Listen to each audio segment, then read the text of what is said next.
Hey, Rick Sayes here. Welcome to another episode of the Outdoor Biz Podcast, where I speak with retailers, brand managers, athletes, executives, and others in the outdoor biz to get their thoughts, tips, strategies, productivity tricks, and ideas that you can apply and take your career or business to the next level.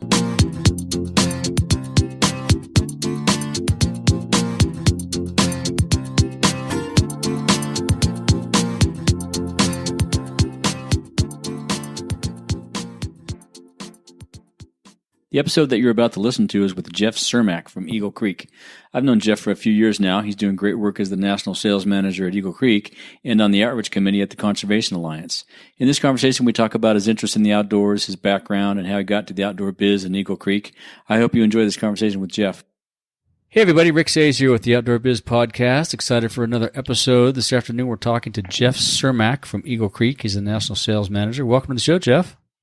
Hey, Rick. Happy to be on the show. Yeah, good. Good to have you. Before we get too far down the road, I think you were up here in my neighborhood fishing last week, so I want to know what that was like. Oh, yeah, I had a blast. Yeah. So my dad and I do an annual fishing trip, and as always, it's a good time up to the Sierra. Yeah. And actually, a funny story this go around. So, as you know, we got a lot of snow melt in the Sierra. Yeah. And did you have to fish with life jackets on? Yeah, the water was moving a little bit. There's definitely a lot of water in the valley. Yeah.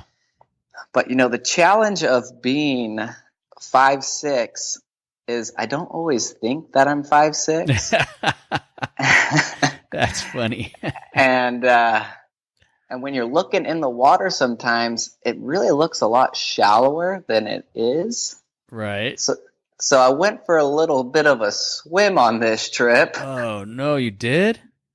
Yeah, it was pretty hilarious. I was wading across the river, and I was staying away from where it was too shallow, because some fish are coming up the water to spawn, and right. So I was crossing, and of course, the water is moving a little faster, too, than normal. Yeah. And so I hit a little bit of a pocket and got a little deep for myself. Do you feel your waders?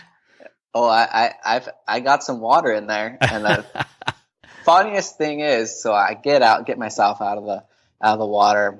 So I huff it back to the truck. I'm a walking aquarium, just swish, wash, right? And so I get to the truck, throw the tailgate down, and I throw up. I've got my fly vest, which is not your traditional vest, more of that, just that pack for your chest. More of a chest pack. Chest pack, yeah. Mm-hmm. Yep. Mm-hmm. And so I pull that out, and of course I didn't zip it all the way, so it's filled with water. No. So I take that off, and so of course I dump it out, and who comes flopping out? Little Nemo. Oh wow! You had a fish in there. Tailgate. Oh my gosh, my dad and I were just laughing. Well, hey, that's one way to catch them. Yeah. Yeah. So were you guys on the upper? We were. Yeah, cool. It was beautiful. I can't believe how much snow is still up there. Yeah, it's amazing. It's just now starting to melt. I drove up the Walker River Canyon the other day, and it is starting to rip. So it's I haven't fished, and I fished Hawk Creek a few weeks ago, but it's the lower is just like I say, it's combat fishing. You got to have a life jacket. I mean, you don't have to, but it's pretty. It can be dangerous. Because it's flowing at like 790 right now? Yeah, really high. Yep. Gosh. It's crazy. So let's start off. Tell us a little bit about your background. You went to college at USC, and I think we were talking before we got online. You went to an entrepreneurship program, right, at USC? I did. Yeah, USC was a great program. A lot of fun. What I loved most about it was all hands-on. Oh, cool! Right when you actually get out into the workforce, kind of all that. It's good to have that book knowledge and that theory that you're taught in the classroom. Right. But having that experience in the entrepreneurship program, it's all actually work that you're doing hands-on. So you're interviewing folks, you're building business plans. You never have a single test. You're actually doing projects that you would do in an actual working environment. And what kind of business were you guys doing? So I ended up using for my final project, building a business plan for a skateboard company. Cool. At the time, couple buddies of mine and I decided we wanted to bring back kind of the retro 1970s plastic skateboards. Nice. That's cool. Yeah, so it was fun. Built the business plan, and my buddies ended up running with the company, and they ran it for a few years, and they're off doing different things now. Oh, really? You actually started the company? That's amazing. That's awesome. Yeah, it was a lot of fun. Yeah. And then just kind of was a great project, learning experience, and kind of put it on the resume, you know? Yeah. So that prepared you well for your entrance into the outdoors. What was your first exposure to the outdoors? Did you fish with your dad for years? Yeah, as a kid, that was definitely my first activity. We've got a funny photo of me with a Snoopy rod, of all things. Nice. Was that your first fish on a Snoopy rod? Snoopy rod, yeah. I don't know the name of the pond, probably just a little stock pond. Right. Throw a night crawler on there. Yeah, right on. But yeah, it was a blast, and I've been hooked ever since. Yeah, cool. So That's awesome. And did you do any other activities, outdoor stuff as a kid? You guys go camp? I mean, you talk about your Sierra trip. Did you guys go camping or anything like that? We did. Yeah. We would go up to the Sierra about in the summertime once a month. My dad would take us up. We go, into Crowley, or we'd camp in the Owens, or go up other places in Mammoth Lakes. But my dad's favorite place on earth is Mammoth Lake, Sierra area. Nice. So we spent a lot of time up there. It's pretty nice. So, and was all that time in the outdoors, was that how you became interested in a career in the outdoor biz, or how'd that come about? Yeah, it was definitely spending time in the outdoors up in the Sierra, but also I grew up in the foothills just outside of Los Angeles. So my backyard were the mountains. I didn't have all the wilderness with the water that you have up there. Right. But lots of trails, up Big Tahunga Canyon and San Gabriel's, San Gabriel's, hike Mount Baldy, cool. go skiing in Big Bear. So definitely. Yeah. So, what did you do to get into the outdoors? Did you apply to Eagle Creek right out of the gate, or did you, do something else in outdoor clubs and stuff at SC or whatnot? So my first exposure to the outdoor industry is more of like an outdoor sporting goods background with a retailer that unfortunately went out of business. Iconic to Southern California was Sports Chalet. Oh yeah, that was a classic. Yeah, man. Yeah, so I worked in the original store, store number 1 in La Cañada, where it was just a ski shop. Yep. So worked in that in high school. Oh, and cool. then from there, I had some experience, a lot of internships through college. Got a background in skateboarding, working with Rob Deerdeck at Street League Skateboarding. Cool. Okay. Yeah. A little action sports biz stuff. Yeah. And then went to Fuel TV over at Fox Sports. Yeah. So kind of still staying in that action sports realm.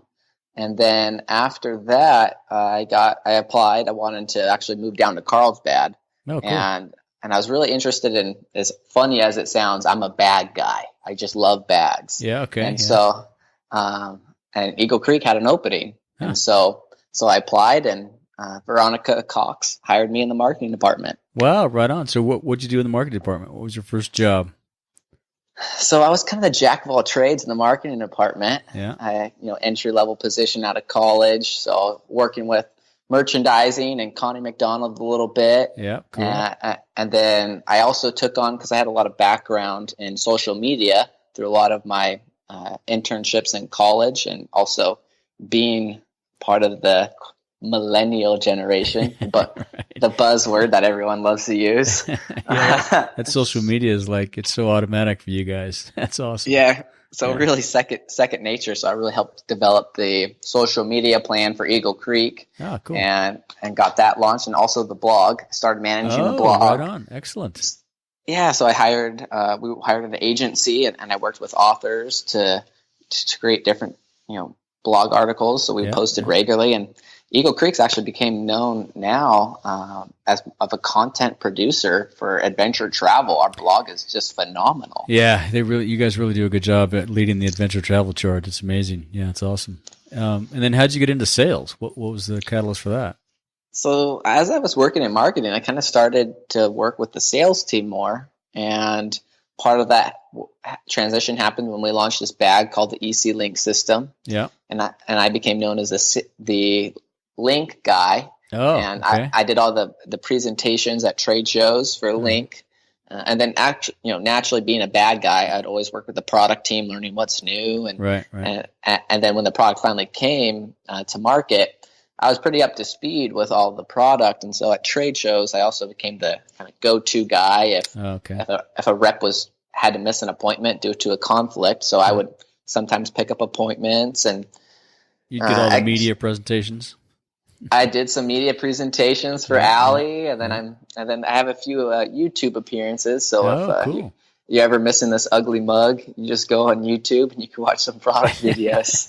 Nice. And what made you gravitate towards the Link system? Why were you so good at that? It was a complex product. Okay. And no discount to my sales force because I love them. But as we know, when you're working with a complex product, and you're presenting it, you want it to go very smoothly. Yeah.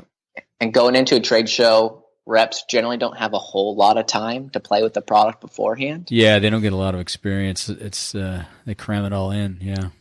So being that we wanted to make it easier to present the product, so I had a lot of familiarity with the product background, playing with it a lot in the office, and I was really comfortable presenting because at USC you do a lot of presentations, right? And so I'm also a naturally outgoing person, so I don't really mind getting up in front of people. Yeah, cool.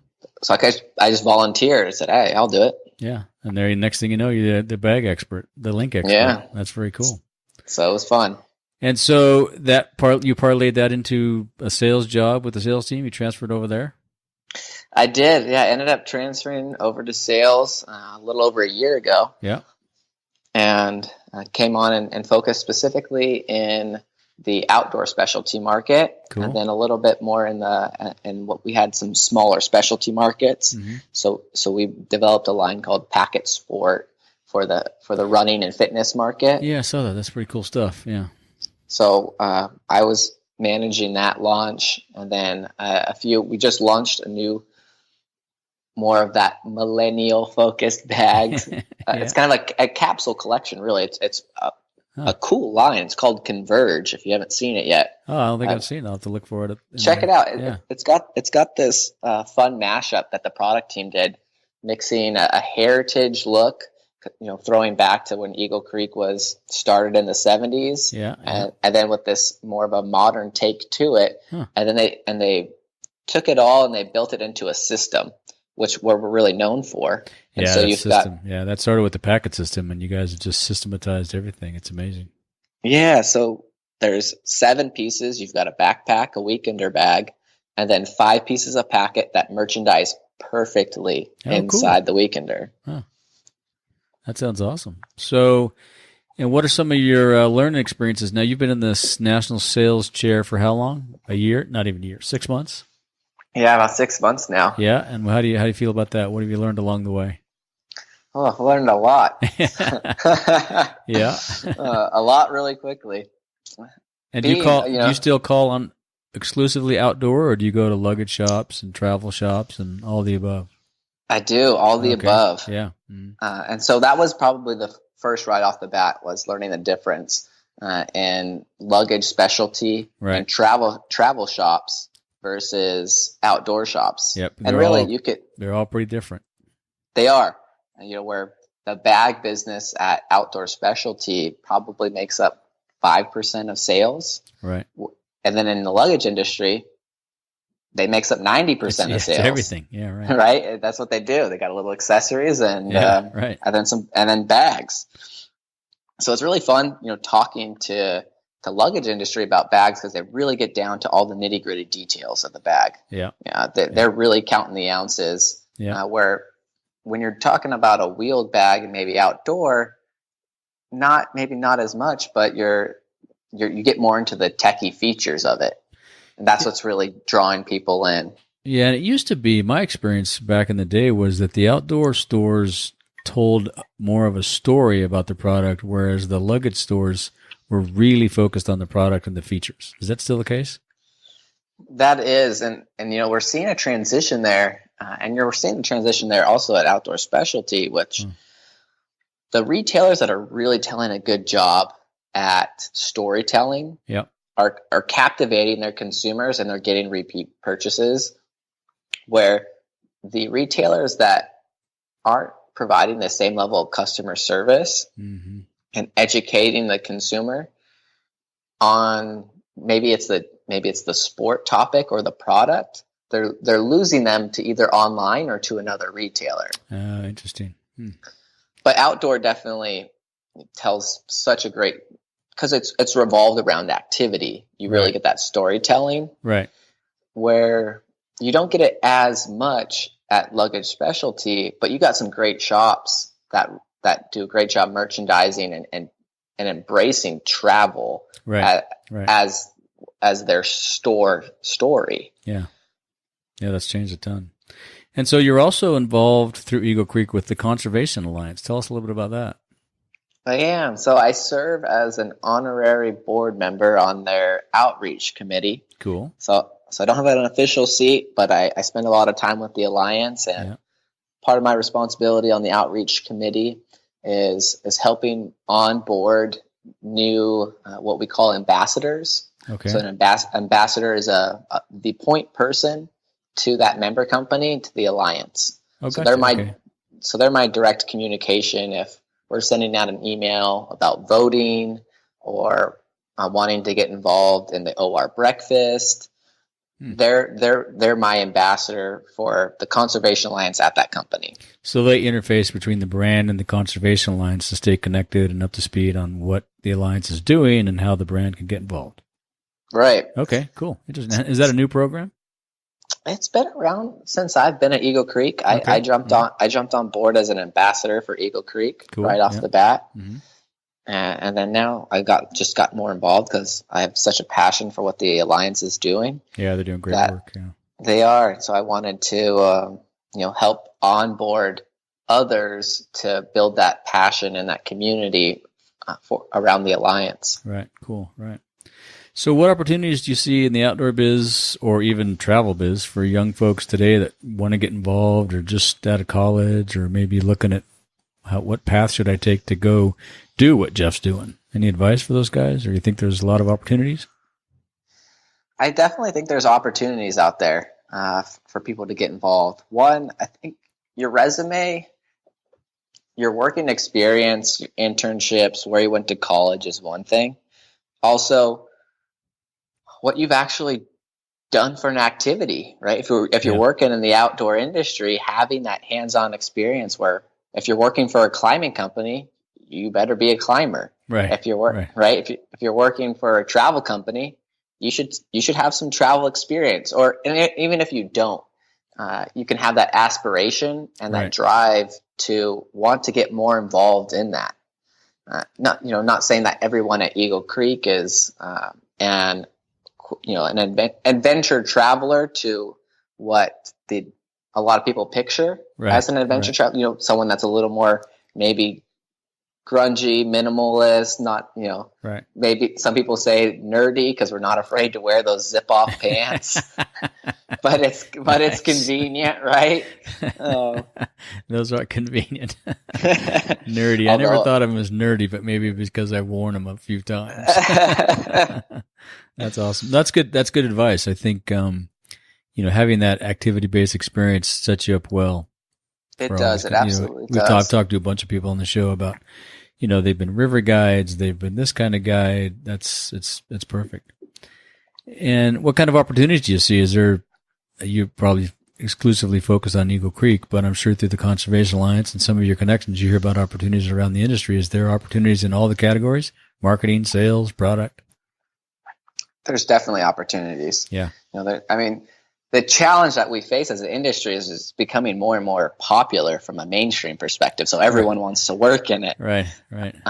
So building your connections and getting involved and truly following your passion, because that's what people look for when they're hiring a new employee Yep. is that passion. It's not just another job. We're not in banking, right? Right. So Right. having that passion for your job, for your industry is definitely a key component that I would say everyone should have when applying. Yeah, it's a unique industry. So, in addition to fly fishing, what other activities do you still participate in? You still ski and snowboard? I still snowboard. I love to snowboard. Yeah. And then I get out. My girlfriend and I do some hiking, and then I try to get a backpacking trip in every summer. Oh, cool. Where you got one planned this summer? I don't have one planned yet, but I'm trying to get McGuire out there with Jeff Sheets. We're thinking about maybe getting up to the Sierra. So if you got some free time, want to join us? Yeah, let me know. That'd be awesome. Cool. It's going to be pretty snowy back there. I know. So we're thinking after OR, probably sometime in August. Yeah, there you go. August or September. Yeah, that'd be perfect. Mm-hmm. Yeah, let the bugs die down, the snow melt out a little bit. Yeah, no, it'll be beautiful. Yeah, let me know. It'd be awesome. I'd love to tag along. Cool.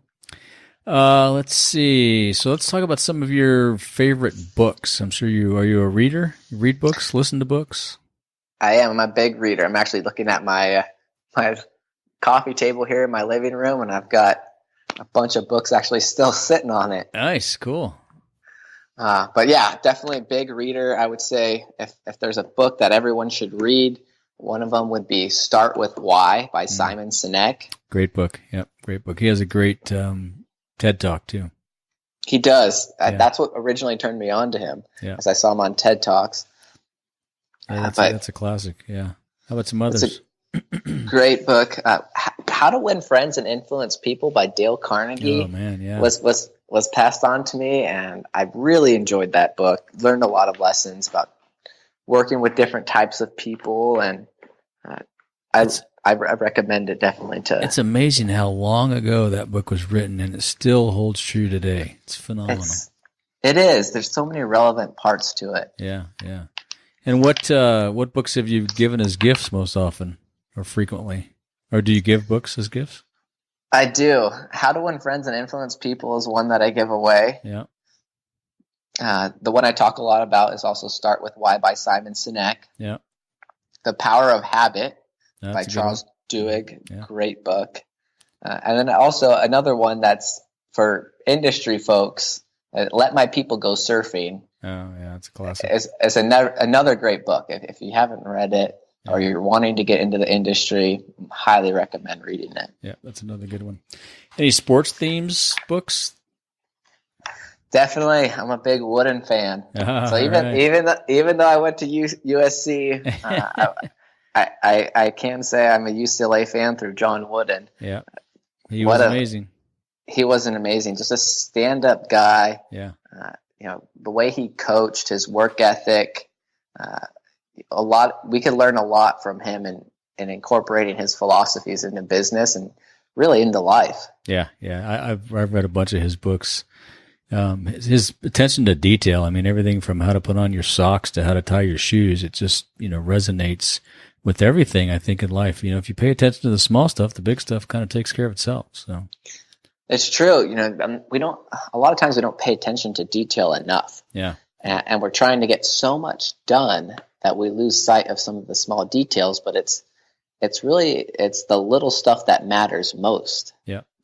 That's true. What about some other tools? You have favorite apps or podcasts or things you listen to or a daily routine that keeps your sanity now that you're in sales?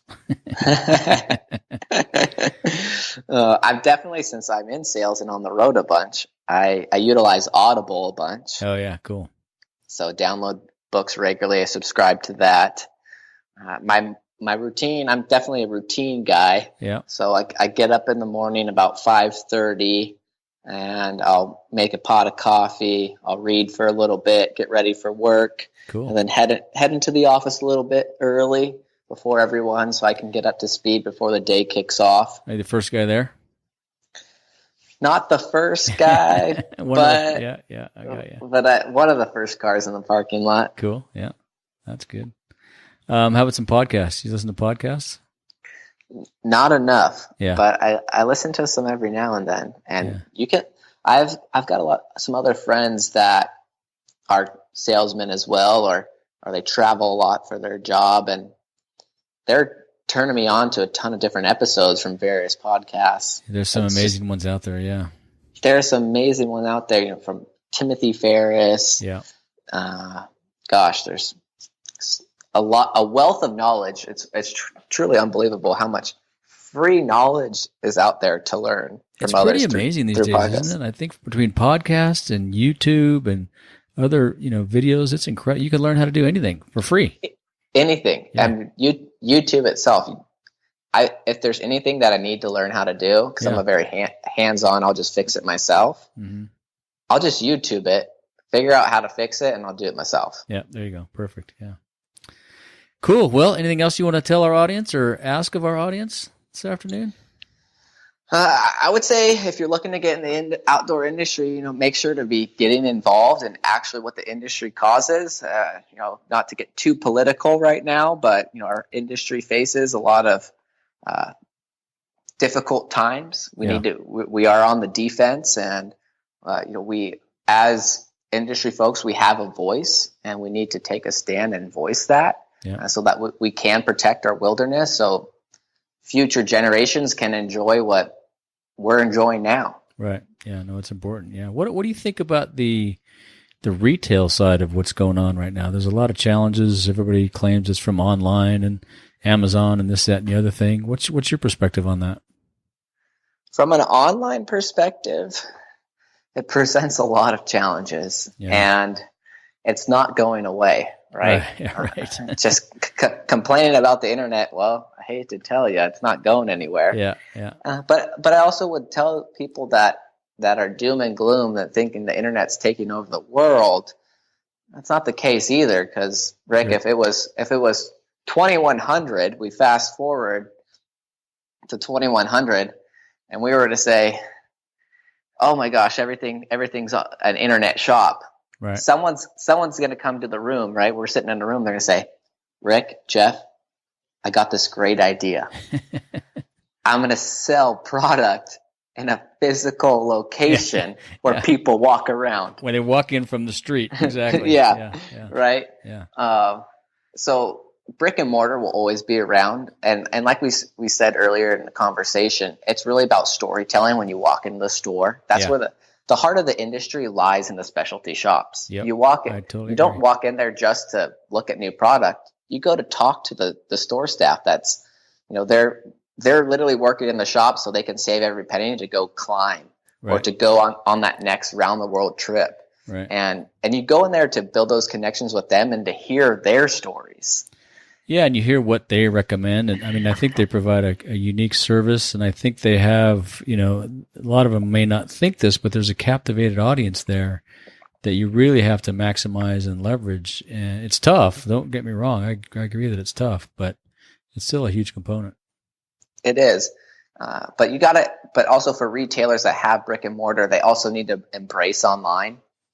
You need to have a website. You need to be providing content to your consumers. So you should have social media. You should have a blog, because content is king. That's why originally, before we had the internet, you would go into a shop to learn about the product. But, we have the power now through the internet to be more educated than ever on new products coming to market. Right. So how are you going to provide that same service, but that the customer coming in, probably 75% of the time, is already well educated on the products that you're selling. Done some shopping, exactly. Yeah. Well, and I think the stores can do another level of curation for the consumer, right? The consumer sees everybody and their stuff online, and when he walks into the shop, if the shop has a story about the brands that they carry and why they carry them, then that's another layer of curation that helps the consumer make his decision. Absolutely. And community involvement's a big thing too. Right. So the retailers that I see succeeding and their business growing is they've got community events regularly.